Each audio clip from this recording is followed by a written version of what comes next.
Kasus pembunuhan akibat ditagih hutang juga terjadi di Kebon Bawang, Kecamatan Tanjung Priuk, Jakarta Utara.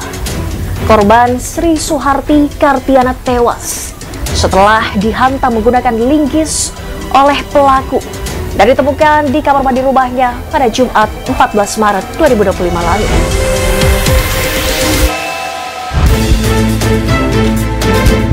Saat ini saya berada di TKP di rumah korban Sri Suharti Kartiana, tepatnya di Kebon Bawang, Kecamatan Tanjung Priuk, Jakarta Utara. Ini merupakan rumah korban, lokasi korban ditemukan tewas pada Jumat 14 Maret 2025 lalu dengan sejumlah luka di bagian kepala. Dan saat ini selang pembunuhan 1 bulan setelah pembunuhan berlalu, kondisi TKP masih dipasangkan garis polisi yang masih tertutup rapat, tidak ada aktivitas, dan juga rumah ini sudah digembok oleh pihak kepolisian. Sebelumnya jasad korban Sri Suharti Kartiana ditemukan pada Jumat 14 Maret 2025 lalu oleh tetangganya. Ada sejumlah luka di bagian kepala karena korban tewas dipukul dengan menggunakan linggis oleh pelaku Suhendra.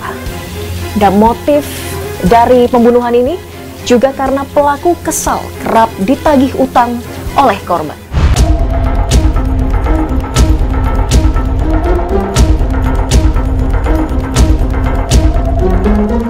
Mas Faras, bisa diceritakan waktu itu kronologi menemukan jenazah, Mas yang menemukan jenazah pertama kali ya? Iya, dengan saudara saya.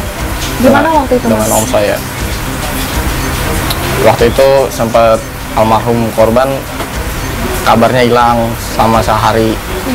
Keluarga bingung nyariin kemana, kirain pergi, soalnya sempat ngomong juga mau ingin buka puasa bersama.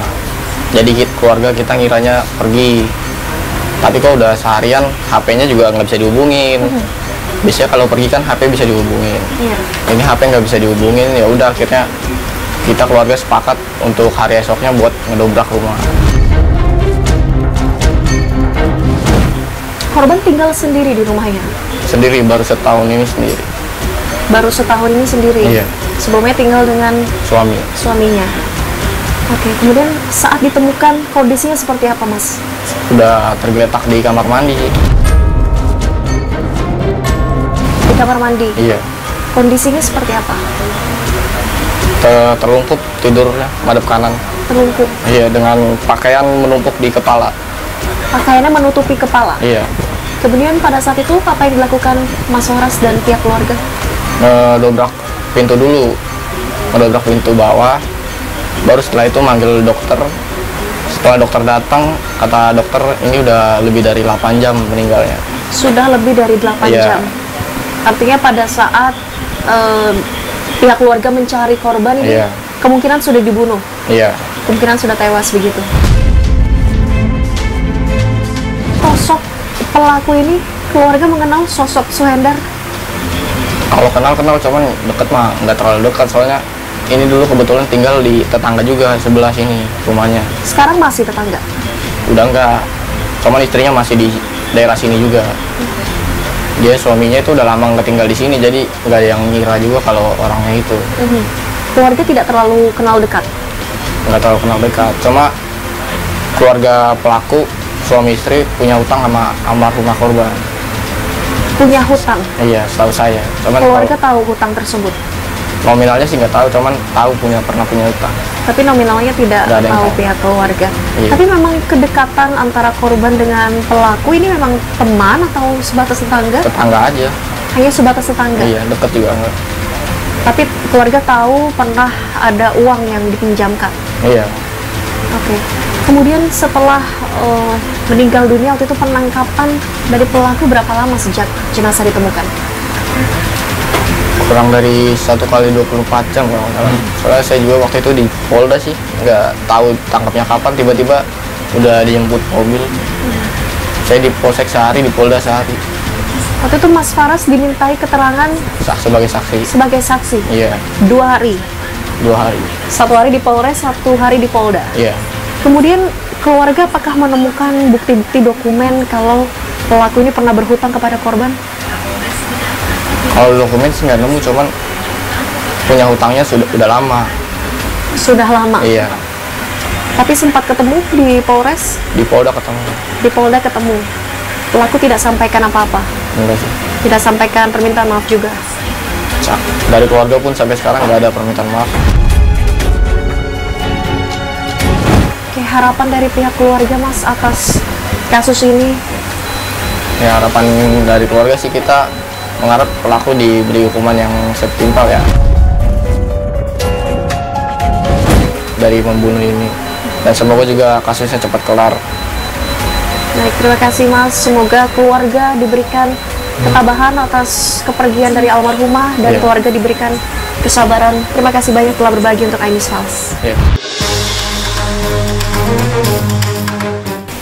Dan seperti apa lebih lengkapnya kronologi penemuan jenazah Sri Suharti Kartiana? Saat ini sudah bersama saya Ketua dari RT 04 RW 02 Kelurahan Kebon Bawang Jakarta Utara, Pak Budi. Ya. Pak Budi ini waktu itu hadir di sini saat penemuan jenazah? Iya, hadir. Seperti apa kronologinya, Pak? Ya, kebetulan saya lagi kerja, ditelepon salah satu pengurus RT juga. Kemudian saya pulang dan jenazah sudah tergeletak di kamar mandi dalam keadaan tidak bernyawa seperti itu. Dan ada luka-luka di bagian tubuhnya seperti itu sih. Oke, ini kan polisi mengungkap ada motif pembunuhan karena kesal kerap ditagih hutang oleh pelaku Suhendar. Dari Ketua RT mengenal sosok pelaku? Ya, kebetulan beliau juga salah satu tetangga kami, dan rumahnya juga tidak jauh dari tempat tinggal saya seperti itu. Sehari-hari sosok pelaku seperti apa, Pak? Beliau sih dikenal baik ya oleh kami selaku pengurus RT, dan juga jarang sosialisasi juga terhadap warga ya karena kesibukan kerja seperti itu. Terakhir tidak sering bersosialisasi? Iya, karena beliau sibuk kerja. Kerjanya sebagai? Saya sih kurang paham ya, yang saya tahu dia pertama kerja di dekat pelabuhan situ, kemudian dia sempat bilang ke sama saya dia pindah ke Subang, sampai saat itu saya udah nggak kontak lagi seperti itu. Oke, pindah keluar kota pekerjaannya? Iya. Artinya dari pihak RT juga sudah jarang melihat aktivitas pelaku di sini? Iya, jarang. Oke, baik. Kalau sosok dari korban sendiri ini kan tinggal sendiri setelah tidak dengan suaminya lagi.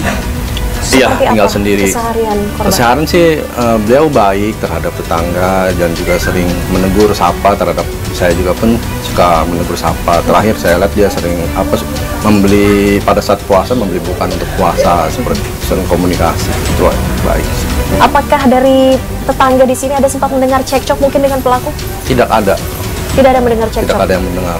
Ada yang melihat kedatangan pelaku di rumah korban? Ya, tidak ada juga?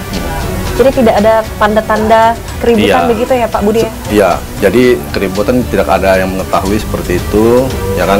Dan warga di sini atau tetangga di sini mulai curiga ketika almarhum diketahui sudah mulai jarang keluar, lampu gelap seperti itu.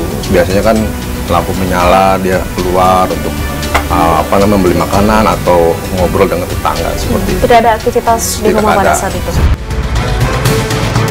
Jasad seorang pegawai koperasi Sri Pujayanti di Cibarusah, Kabupaten Bekasi ditemukan terbungkus Sprite di sebuah lemari usai dibunuh oleh nasabahnya.